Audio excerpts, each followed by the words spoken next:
Good. All right. Good morning. Happy Father's Day, as I would like to call it, one of the 3 days that I get to hug my father.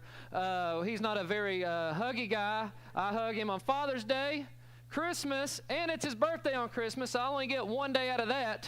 And then, if I think he's going on a long trip and he may die, I'm going to hug him. So if you want to wish my father, Bobby Lemons, a happy Father's Day, give him a hug after the service. He will love it. He is right here in the green. Everybody make sure to give him a hug. He needs some hugs. So happy Father's Day, Dad. I know you like that. So I am batting cleanup today. I'm the fourth guest speaker. Our regular pastor is not here, just in case you were a guest. He is on sabbatical. And so we have been trading off, and I'm fourth, and we are doing our sermon series back to the beginning. So we have been doing stories and things from the Old Testament, and today I have recently listened to a podcast that kind of rocked my world. It's from the Bama. I think his name is Solomon, Marty Solomon, I think, which is pretty cool for an Old Testament guy to have a podcast. His name's Solomon. I think he probably found his calling there just based on his name.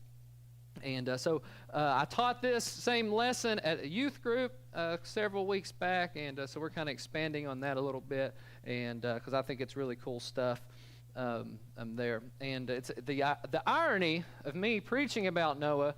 One of my core memories, which I don't, is core memory even a thing until Inside Out came out? Like, did we make that up? That's been like a last 5-year thing. So anyways, one of my weird, random core memories I have is it was probably in the 90s at some point, and we were at Dollywood. And I don't know what the real name of the ride was, but we just called it the log ride because we were very creative. Anybody remember this ghetto log ride? It was on this like weird tunnel thing that was literally up on it, and there's this crazy like foam. And, this isn't Daredevil Falls. We're not talking about that fancy stuff. We're talking about some like just rigged log thing, and you're in this foam. And even as a kid, I looked at that thing and I was like, I don't know about this. Like, that thing, even for the 90s, is sketchy. And so my father wanted me to ride it, and so he was getting me in line, and I wasn't feeling it. And I remember him saying something to the effect of, hey, it'd just be like Noah riding the ark.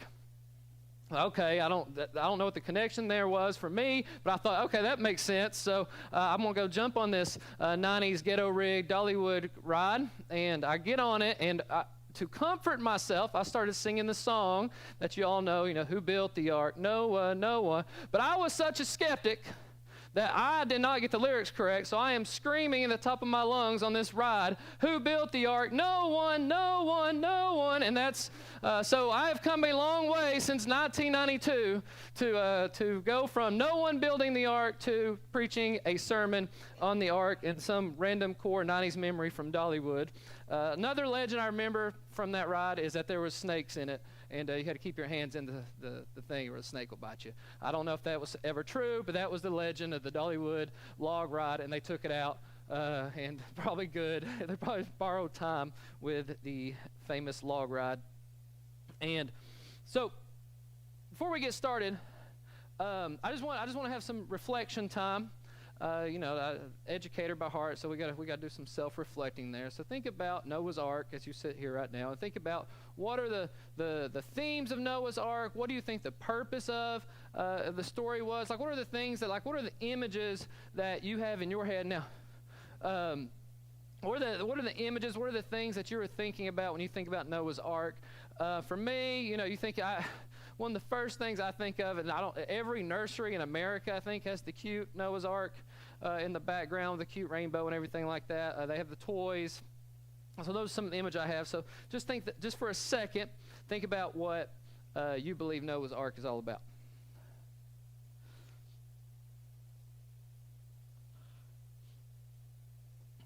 All right, now listen, don't cheat. How many of y'all, one of the first things you thought about was Jesus? So all those times in Sunday school, this was the time that the answer was Jesus. You didn't answer it. I got you. I would have never thought that Jesus was the central point to Noah's Ark. Like, like you hear that, and you hear pastors and you hear Sunday school teachers, and they say things like, well, everything points to Jesus and stuff like that. And I don't know, maybe it's the skeptic in me. I hear that, and I'm kind of like, okay, whatever. Yeah, okay, I get it. We have to say that. That's the official answer. Jesus, I got you, okay? But after listening to this podcast and really diving in, I realized that, like, whoa, this is, like, really about Jesus. Like, I don't know if the author knew it at the time. We'll talk about that here in a second. But, like, this is the central point here is Jesus. And that is insane to me that that Noah's Ark, this story that I've heard hundreds of times growing up, is actually about Jesus. So we'll get into it, and we'll see if you agree with me or not. But first, history guy here. I have to kind of go in context of where we're at here, okay? And listen, we can get in the weeds all day with this. Noah's Ark is one of those. It's kind of like Revelation. You know, when we talk about Revelation, you can say this, and we said this in 40 days, and all these different hundreds of theories. We have scientists saying things about Noah's Ark. We have historians and archaeologists and theologians and philosophers and all these things. And we've already had a pastor and a philosophy guy, and then you got a history teacher going on. I don't know. We may not make it through this summer here. So the history here is pretty fascinating. Like I said, everybody's got an opinion, so this isn't anything. I'm not pressing new world, old world, medium world, aliens, none of that, okay? I'm just saying these are the basic kind of facts of what we got going here. First, so can you show the first timeline, Carter? So if we're just basing what we know about Noah's Ark off science, and we're just kind of we're talking about carbon dating and stuff. I know some of y'all that's not real, and I get it, okay? But we're just kind of getting context here. All right, what we know for sure, okay? The first purple dot that you probably can't see, but if you want to pull it up on your phone, or I have some handouts here, maybe you can see. I know the older people probably can't see the handout, so you can zoom in on your phone, hopefully. But if you look, that first one is 500 BCE. That is when the Great Pyramids were built. Okay, so just kind of get you the context here. We have the story, the epic of Gilgamesh. I'm jack that up. He's a little god, so we don't need to say his name correct anyways. So the epic of Gilgamesh, whatever his name is, he was written in 2100 BCE. Okay, and that's on the stone tablet. If you show that tablet real quick, Carter. So this is the epic right here. It was written on the stone tablet. So this is the oldest account that we have of a flood story. Okay, it was written thousands of years before the oldest manuscript that we have found of Noah's Ark. Okay, so go back to the timeline, Carter, please. Carter's gonna have to work it today. You're doing great, Carter.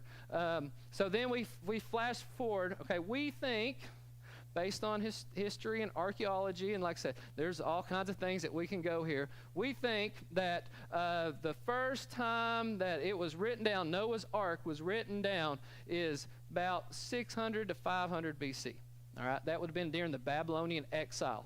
All right, that's some of the Dead Sea Scrolls and things like that. Like, we're getting into that kind of timeline. To see where that timeline is, you're looking at the construction of the Great Wall of China, and the Greeks are kind of doing their thing, okay? Now, I literally, when I was looking this up, even being a history person, like the timeline there was all messed up for me.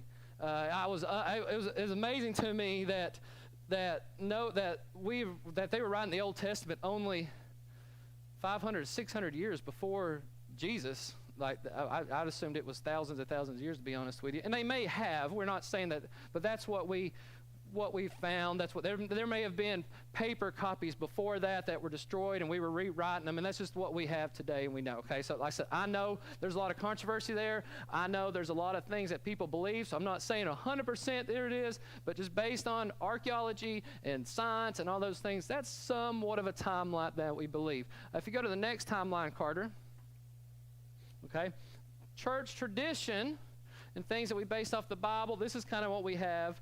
You have Adam, 4,000 BC is what a lot of people believe. So 4,000 years before Christ was Adam. The flood would have happened 2,000 years later, according to tradition. And then we have Moses, and all that. And that's kind of where we're at. So just to give you a time frame, that's where all that's going. Now, I have all kinds of crazy theories. on where all this stuff lines up. I love talking about it, but we're not going to get into that today because we're just not there, okay? And so I went way down on my sheet. Hold on a second here. All right, so like I said, we can get into the details of this, but at the end of the day, this is not what the author intended us to do. He did not write this to be, whether it was Moses, whether it was, whoever, I think it's probably Moses, but Moses, whoever the author was, did not intend on us to look at this as a scientific article and be like, well, if we do this and if we do that, I mean, think about it, like this is something, as Westerners, this is kind of what we do with the text, right? Like we get it and we say, oh, well, at 40 days and the boat had to be this big. I mean, like we do it so much that there's some cat in Kentucky that built a whole ark just to prove that all this can happen. He spent millions of dollars. That's how our Western mind think. That place is great. I'm not bashing it. I'm just saying that this is our Western mindset, is that we want to make this a scientific document, and I think it's so much more powerful, even as a history person, to read this as what the author fully intended. Okay, so that's what we're going to try to do today. We're going to read it as the author, I believe, fully intended for us to do. So if you turn to Genesis chapter 6, we're going to be going 6, 7, 8, and some of 9. Most of 9. So chapter 6. Carter, I'm going to cheat. I'm going to play a video. The one you don't have to listen to me talk for a little bit. And so for chapter 6, we're going to play a video and let a video kind of do it. So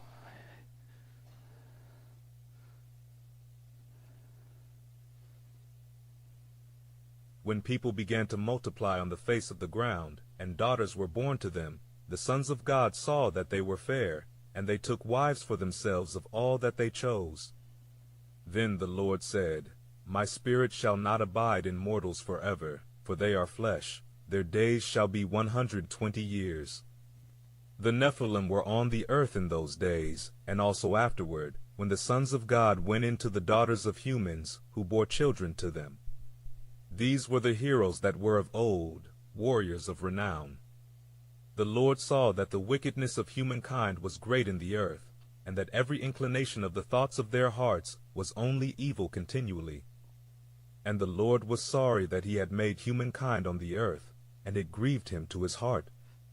So the Lord said, I will blot out from the earth the human beings I have created, people together with animals and creeping things and birds of the air, for I am sorry that I have made them. But Noah found favor in the sight of the Lord.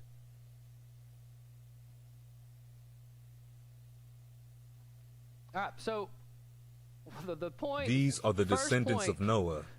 Noah was a... You're good. We don't need to listen to the descendants of Noah. It gets weird.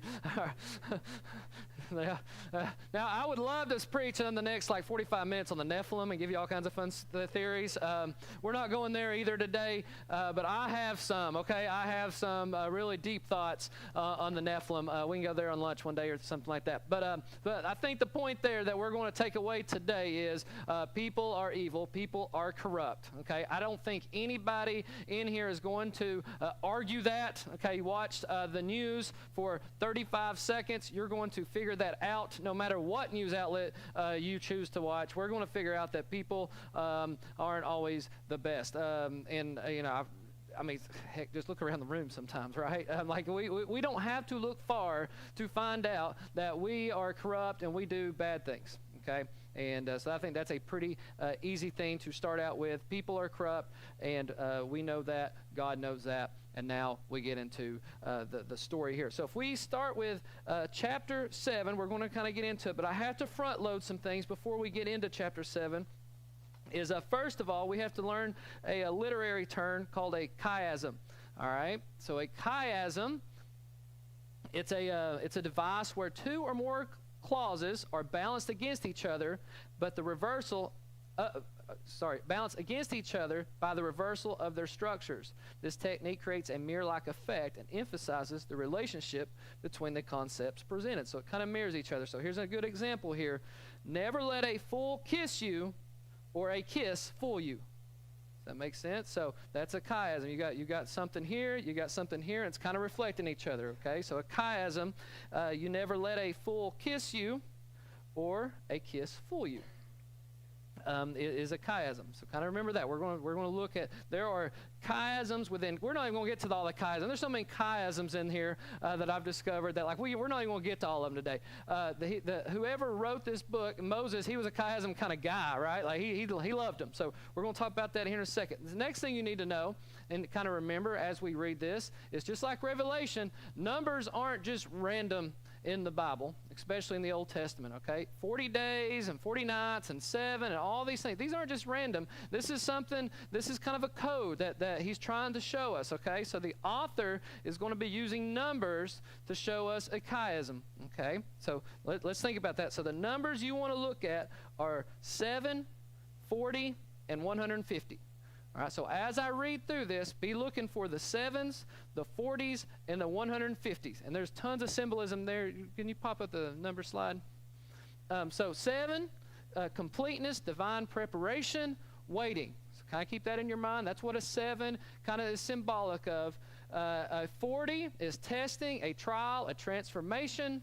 And then 150, full duration, it's done, it's complete, okay? It's done, it's complete. So I want to read that and be thinking about those numbers as I work through this. Then the Lord said to Noah, "Go into the ark, and all your household, for I have seen that you are righteous before me in this generation. Take with you 7 pairs of all clean animals, the male and his mate, and the pair of animals that are not clean, the male and his mate, and 7 pairs of the birds of the heavens, also male and female, to keep their offspring alive on the face of the earth. For in 7 days I will send rain on the earth 40 days and 40 nights. And every living thing that I have made I will blot out from the face of the ground." And Noah did all that, and Noah did all that the Lord had commanded him. Noah was 600 years old when the flood of the waters came upon the earth. And Noah and his sons and his wife and his sons' wives with him went to the ark to escape the waters of the flood, of clean animals and of animals that are not clean, and of birds and everything that creeps on the ground. 2 and 2, male and female, went to the ark, and Noah, as God had commanded Noah, and after 7 days the waters of the flood came upon the earth. In the 600th year of Noah's life, in the 2nd month of the 17th day of the month, on that day, all the fountains of the great deep burst forth, and the windows of heaven were open, and rain fell upon the earth 40 days and 40 nights. And on the same day Noah and his sons, Shem, Ham, Japheth, and Noah's wife, and the 3 wives of his sons, entered the ark. And they, every beast according to its kind, all the livestock according to their kind, and every creeping thing that creeps on the earth according to its kind, and every bird according to its kind, every winged creature. They went into the ark with Noah, 2 and 2, the flesh in which there was breath of life. And those that entered, the male and female, all flesh, went with God, had commanded him, and the Lord shut him in. The flood continued for 40 days on the earth. The water increased and bore up the ark, and it rose high above the earth. The waters prevailed and increased the earth, and the ark floated on the face of the waters. And the waters prevailed so mightily that the earth and all the high mountains under the whole heaven were covered. The waters prevailed above the mountains, covering them 15 cubits deep, and all the flesh died and moved on the earth, birds, livestock, beasts, and all swarming creatures that swarm on the earth, and all mankind. Everything on the dry land in those nostrils was the breath of life dead. Oh, man. He blotted out every living thing that was on the face of the ground, man and animals, creeping things, and the birds of the heavens. They were blotted out from the earth. Only Noah was left, and those were with him on the ark, and the waters prevailed on the earth 150 days. All right, if you were keeping track, okay, what we had is right in a row, we had a 7, a 7, and a 7. We had 3 7s, but we kind of have to erase one, okay? We're cheating here. We have to erase one because those 3 7s, one of them was talking about the same thing. So we have 2 7s, a 40, and a 150. Okay, we have 2 7s, 40, and a 150. So there's a pattern here. 7, 7, 40, 150. Okay, so kind of remember that. Maybe jot it down. Think about that for a second. Okay, then you go to chapter 8. Now, I'm not going to read all of chapter 8 because that is a lot of reading. So you're going to have to trust me a little bit. Go read it on your own. Okay, but I'm going to start with the first, and then we're going to kind of go through. And it says, but God remembered Noah and all the beasts and all the livestock that were with him on the ark. Okay, then you go down to chapter 3, you have 150 days. So what do we have? We have a 7, a 40, a 150, a 150. Let's see who's smart here. What do you think we're going to have next? 40. So you go down to verse 6. You have a 40, right? So a 7, 40, 150, 40. What do you think the next two numbers are going to be? 7s. We have 2 7s. So we have a pattern. We have a... Hey, y'all are doing great. All right, so we have a chiasm. Now, what's awesome about a chiasm, all right, and what's crazy here is there's actually a chiasm within 7. So there's a chiasm, big, then there's a chiasm and a chiasm, and we could get on chiasms. It's like a little Russian doll scenario here. So, but what's awesome is, so you have chapter 7, you have chapter 8, and if you look at the middle, okay, so if we look at the middle of these 7s, 7, 40, and 150, it points to one verse. Now, if this is the center of the whole lesson, that probably means it's what? Important. It's very important. It's the center of the whole story. All right, so what the author is trying to point, he's trying to point at something that's the center of the whole story. Here's what I'm trying to tell you guys. I've got this pattern. We're right in the middle, and it's beautiful. The middle one is verse 1 in chapter 8, what I just read. But God remembered. Right? Man is evil. I'm going to destroy the evil, but God remembered. He remembered Noah. He remembered. Okay? So that is awesome. Okay? Like I've read this story a million times, and there's no way I would have ever, when you read it, when we read this as Westerns, like I said, we're focusing on, well, how big would that boat have to be? Now, could he really fit an elephant on there? Okay, that's not the point. Okay, the point isn't the elephant. The point isn't the giraffe. The point is, man is evil. There is evil, and God is going to do something. What's he going to do? He's going to destroy it. But he's also going to remember you. All right, that's way cooler than the science, all the science stuff that we're trying to figure out. He's going to remember us. He's going to destroy the evil. He's going to blot out sin somehow, some way. But he's also going to remember us. Now, that's cool. So if you go to the next chart, Carter. Yeah, so you can see it right here. I could have cheated for you the whole time, but then I would have got to talk less. And, everybody's been kind of going short, so I figure I have some time to fill for the next. Everybody's, I'm good. We're good here. So, you got 7, 740, 150, and like I said, y'all can look at those charts. That's why I try to get all, because I know this is a lot to take in here. Let's see here. All right, now here's the next cool thing. So if that wasn't cool enough with this chiasm, there's also another thing within this text that is really awesome. Go to the next slide there, Carter. All right, so I want you to think about this. This isn't just a chiasm, it's a parallel. I would have never seen this. So if you look at Genesis 1, and then you read this Noah story along with Genesis 1, check this out. So look, Genesis 1, in the beginning, God created the heavens and the earth. The earth was formless and empty. The Spirit of God was hovering over the waters. Chapter 8, verse 1. Ready? But God remembered Noah, and he sent the wind. Okay, now wind, it's the same word as spirit. So when in Genesis 1, when he says the Spirit of God was hovering over the waters, that's the same thing here. So, but God remembered Noah, and he sent the wind, spirit, over the earth, and the water receded. So you see the parallels there, right? So then you go on, you move on. Genesis 1, verse 3, let there be light, and there was light. You go to Genesis 8, verse 6, after 40 days, Noah opened a window that he had made in the ark. So what did Noah do? Here's the light. You see what's happening here? Okay, verse 9 in chapter 1 of Genesis, let the water under the sky be gathered in one place, and let dry ground appear. Chapter 8, verse 5, the waters continued to recede. The tops of the mountains became visible. So ground appears. I put a hole in my verse here. Let the land produce vegetation, seed-bearing plants and trees. Chapter 8, verse 11, the dove returned, a freshly plucked olive leaf. 1:14, Let there be lights in the vault of the skies and the sacred times and days and years. 8:13, by the first day of the month, the water had dried up and the ground was dry. 1:20 through 25, let the land produce living creatures, livestock, and wild animals. 8:17, Noah told to bring out the creatures and multiply the earth. 26, 27, let us make mankind in our image, male and female, and created them.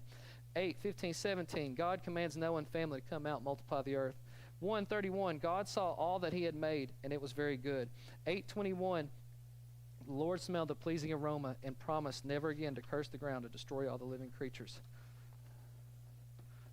So the first 6 days is all in here, right? Like if you read chapter 8, you're going through the first three. It's what the author's saying here. Hey, is God is creating something new, right? He is taking away the sin, and he is making a new creation here. Look, he created it here, and now there's a new creation. We are making old things new. It's a direct parallel. Now, how creative do you have to be to have like 400 chiasms, and then like, not only am I going to do these chiasms, check this out. We're also going to parallel Genesis 1. Like, there is so much literary fun in here, and I can't believe I just said that. I promise you, any English teacher that ever had me never thought that they would say, Jacob Lemons would say literary fun. Okay, I promise you. So, God does some crazy things. And but here's the problem, is we're only on 6 days. So, what was the seventh day? What did God do on the seventh day in Genesis 1? He rested. Here's what's beautiful. On the seventh day in Genesis, what does he do? He makes the covenant. So, he's resting from the punishment. He's done. He's done with the punishment. He has created new life. He's bringing something new here. And that's a beautiful image here. He is creating his covenant, his new covenant with Noah. And that's going to be in chapter 9. Okay, so we go over to chapter 9. So all those really cool things. Now, I'm going to read through 17. And like, anytime, this is what we, like, anytime we, at least me, maybe it's just me, but anytime I read something in the Old Testament and I'm like, well, that is really weird, my reaction is to what? Let's move on. I don't know what's going on here. This is weird. I'm moving on, okay? But really what I've learned in doing all this, what I should be doing is like, what's going on here? This is kind of weird. I think the author's trying to tell us something that I'm going to have to dive in a little bit deeper. Because that used to, I would just say, those Hebrew writers, they're crazy. I don't know what they're talking about. Let's move on. But then when you really dig in, so read this, and I'm going to read this, and then you're going to think this is kind of weird, but we're going to talk about what the message is. So, God's covenant with Noah, we're in chapter 9, verse 8. Then God said to Noah and to his sons with him, I now establish my covenant with you and with your descendants after you, and with every living creature with you, the birds, the livestock, and all the wild animals, and all those that came out of the ark with you, every living creature on earth. I establish my covenant with you. Never again will all life be destroyed by the waters of the flood. Never again will there be a flood to destroy the earth. And God said, this is the sign of the covenant I am making between me and you, and with all the living creatures with you, a covenant for all the generations to come. I have set my rainbow in the clouds, and it will be the sign of the covenant between me and the earth. Whenever I bring clouds over the earth, and the rainbow appears in the clouds, I will remember my covenant between me and you and all the living creatures of every kind. Never again will the waters become a flood to destroy all life. When the rainbow appears in the clouds, I will see it and remember the everlasting covenant between God and all living creatures and every kind of the earth. So God said to Noah, this is the sign of the covenant I have established between me and all life on the earth. I don't know if you've ever been in like a kindergarten classroom. Okay, but when you're in a kindergarten classroom and you're like, my gosh, that teacher just said the same thing 400 times. This is what it feels like here, right? Like he made a covenant. He's not going to destroy the earth. And you're like, I get it, God. Hey, by the way, I'm making a covenant. I'm not going to destroy the earth. And guess what? Well, I made a covenant. And you're so, like, initially, like, well, he's just trying to he is trying to emphasize something. But there's a little bit more to it. There's a pattern here that creates a, hey, y'all are doing great. Okay, so for time, I did think about like handing out a worksheet, make y'all find the chiasm, and as much fun as that would have been, all right, I feel like maybe I'll just give you the answer, and we'll move on. So there are 4 words that are very important here. I'm sure one of them you can find pretty quick, covenant, okay? So we have covenant, we have earth, we have clouds, and we have rainbow. Okay? So, covenant, earth, clouds, rainbow. And by the way, too, I forgot to say this as a caveat. Sometimes when you read it in English, you're like, oh, those numbers aren't lining up. Well, in the Hebrew, it lines up. There's just different things. Like sometimes it's plural, and so we put it in there twice in the English version, but it's actually only in there once in the Hebrew version. So if you counted it in English, and I said the covenant 7 times, there may not actually be in the English, but in the Hebrew, it's in there 7 times, if that makes sense. So if somebody's like fact checking and be like, hey, you just said there were 7 covenants, and there's 8. Well, yeah, you're reading 8, but in the Hebrew, there's 7. You can look it up. I looked it up because I was kind of messed up, too, for a long time till I figured that out. So anyway, so covenant's in there 7 times, earth 5 times, clouds 5 times, bow 3 times. Sounds awful familiar, doesn't it? Like, those are the numbers that we looked at in the chapters before. 7, 5. We didn't look at 3, but, we know 3, significant, Trinity, all those different things. He rose after how many days? So obviously 3 is a big number here. And it's a really big number because who rose after 3 days? Jesus, okay. Who's part of the Trinity? All right, so let's remember that as we work through this. Because here's the next cool thing here is if you take these things, you take these words, and you find the middle, it's all odd numbers, and you find the middle of these words, it makes a phrase, okay? And I don't quite understand how it works, but it makes a phrase. You look at the middle, you got 7, you got 5, you got 5, you got 3. Those are all odd numbers, and, I learned this on the podcast, too. Apparently, most people like odd numbers. I'm an even number guy, so I felt really betrayed by that. Let's just take a quick survey. Who's an odd number? Who likes odd numbers? Okay, who likes even numbers? Okay, that podcast is wrong. That's what I thought. All right, I was right. I knew it. Even numbers are so much better, and I have no explanation for that. It just feels better. Anyways, so if you take the middle of all those, so if you find the middle words and the middle phrases of all those words, you take the 7, you look at the middle one, it makes this phrase, over the earth and the rainbow appears in the clouds, I will remember my covenant. It's pretty cool. So like within that chapter, the reason why he's putting it on there so many times, he's making a phrase that you have to kind of find. It's a secret code. I feel like I'm on the National Treasure or something here. Over the earth and the rainbow appears, the clouds, I will remember my covenant. Now here's what I think is the coolest thing. All right, the word for rainbow, there is no word in Hebrew for rainbow. Okay, so if you go back and you put we say rainbow in our English version because we're assuming it just rained a lot. They get out. We're assuming that it's a rainbow, right? So we add that in there because that's a very good assumption. That's a rainbow. But the word they're actually using there is for like bow and arrow. So when you translate it to the actual Hebrew, that word is a weapon. Okay, like that is a weapon. That's a weapon of war. So 2 things that's really cool about this, about the covenant that God places. There's 3. But one really cool thing is, what did he do on the 7th day? He rested, right? He made the covenant. So what's he doing? The war has been laid. He is killing the sin. He is killing the corruption. All right, on the 7th day, he's putting the war weapon aside. It's pretty cool, right? Like he's putting the war weapon aside. The covenant is the war weapon. He's showing, hey, I have put but I remembered. Here, I'm putting this. And not only that, a rainbow. So if we're looking at a rainbow, the rainbow, if it was an act, like we put a string on it, we shot it, is it pointing up or down? Point toward the what? The clouds. Okay? If it's pointing toward the clouds, it's pointing toward the heavens. The war bow is now pointing where? To the heavens, to the clouds, to Jesus. What's he say? He's saying right here. He's literally preaching the gospel right here. Hey, the next time I do this, I promise I'm taking it on. I'm not punishing the earth next time. It's going to be me. All right, look where it's pointed at now. It's in the clouds. It's in the heavens. Next time that I defeat sin and we have to do this, I promise you I'm not flooding the earth. I'm not pointing the war weapon down to the earth. I'm pointing up to me. I'm taking on the thing. Whew. I would have never got that. That's awesome.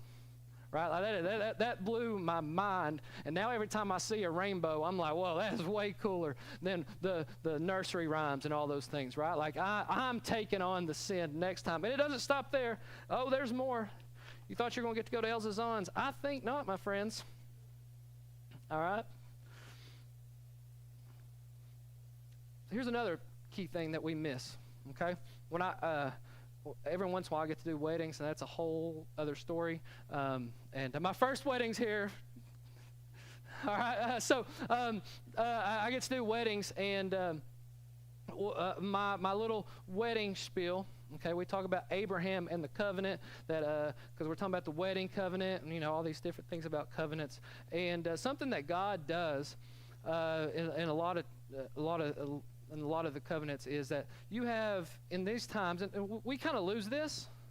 Okay, we kind of lose this thousands of years later because we don't make covenants like this exactly, but they would have understood this. You had kind of like a strong person in the covenant and like a weak person. Okay, there's fancy words for that, but in my simple brain, we're going to say there's a strong person. The strong person is the one kind of making the promise. Okay, they're the ones making the covenants back then. So the strong person would come and he would say, hey, I promise I'm going to do this. Okay, so the weaker one, they would look at the strong person and be like, okay, I need a receipt. Okay, I need some kind of proof. So like if you forget this covenant, I need to be able to show you, hey, you said you were going to give me this land. You told me you're going to give me this, cow or this bride or whatever it is. So the weak person would need to have something in order to show, hey, you promised me this. And then the strong person would look and they would say, oh, yeah, I forgot. Thank you for doing that. Here is the thing that I promised you, okay? So what God does here, though, is notice that he plays the strong and the weak. Okay, he does this with Abraham too. So he makes a promise to Abraham.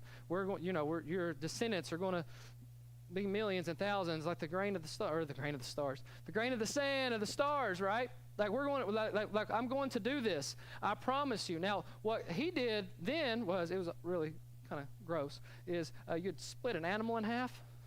Right, and then you would spill the blood and the guts and all that. There's all kinds of Jesus stuff there too. And if you come to any of my weddings, you'll hear it. There's the animal split, and I just like talking about splitting animals at weddings. It's one of my favorite things to do. And so the animal split, and what the covenant was supposed to do is the person was supposed to walk through the spilled blood. Okay, and then it would show that there's the covenant. Well, what he does is, this is my favorite part too, is Abraham, they're going to make this covenant, the animal split, and God just knocks him out, and he drags him. That's the imagery. And what God's showing there is, hey, I am going to keep the promise because you can't. All right, you're going to screw this up. I'm going to make the promise, and I'm going to keep the promise. I got the receipts. You don't need the receipts because I promise I'm going to do this. Same thing happens here. Okay, God makes the promise, and then he creates the receipt, the bow, to show, hey, I can make this promise. I'm going to keep this promise because you're going to forget. You're going to sin. All right, but I'm going to remember. Okay, that's pretty cool. I mean, this is really in-depth stuff, and it is literally the gospel message right here. And the last sort of point is this. Even if Noah never happened, which I believe he did, okay? I believe there was a Noah's Ark. I believe that he was on a boat. But even if he never existed, this message is still very powerful. And the message does not change whether Noah existed or not. Gilgamesh was around way before we had Noah written down. Maybe. Okay, now maybe there's oral history, there's a lot going on there. But on all those other stories, okay, did you know, I didn't know this, there is a flood story on every continent in the world. There is some sort of flood story, and the resemblance is insane to look at. Like almost every flood story, I used my friend Gronk. He's a really good buddy of mine. He looked up real quick for me that there was over 100 flood stories, ancient flood stories in the ancient world. And almost all of them start out with, man is corrupt. And God A, God B, God C, God D decided to flood the world and kill the corruption of man. But here's the thing, All right, here's the thing. In all those stories, when the God destroys the world, man has to figure out a way to survive. Man has to outsmart the God. They're trying to scheme. They're getting boats. They're going on mountains. There's all kinds of different stories. But at the end of the day, in all those stories, it's the man that has to outthink this cruel and evil God. So at the very least, the author's saying, not our God, not Yahweh. Yahweh saves us, but Yahweh remembers us. That's not, well, our God is different than your God. Your God is jealous. Your God can be outsmarted and outthought and out-tricked. Not our God. All right? Our God does the punishing, does the saving, does the promising, does the keeping of the promise. It's our God. He's way better than your little G God that I can't even pronounce. Right? Like, that's awesome. That's a message. That will preach. So, once I kind of got into that, it really just changed my whole outlook on the flood story. And the fact that when I look at the gospel, right? When I look at the gospel and I think about it, I think about a time in my life, okay, when there was chaos abounded, right? Sin ruled, right? I had forgotten God. But when you read Genesis 8, and you think about it in your own gospel story, but God remembered Jacob. The God that created everything. The God that spoke everything into existence. Even though I was rebelling against him. Right? Even though I was actively doing things like them, but God remembered. And not only did God remember, God takes Jesus, he comes down to earth, and he takes it on. He takes on the bow. He takes on the arrow. He takes on the punishment. And what do I got to do? I got to get in the ark. Jesus is the ark, right? He doesn't send a boat this time. He sent Jesus. He uses wood. He uses the cross. Right? But he sends Jesus, and we have to get on the boat. We have to follow Jesus.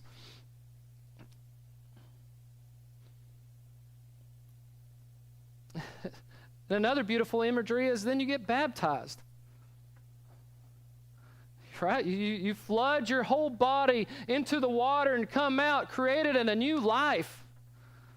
Man, Noah's Ark is literally about Jesus. The whole thing was pointing to Jesus the whole time, and somehow we miss it because we get so caught up in the weird things that we get caught up in.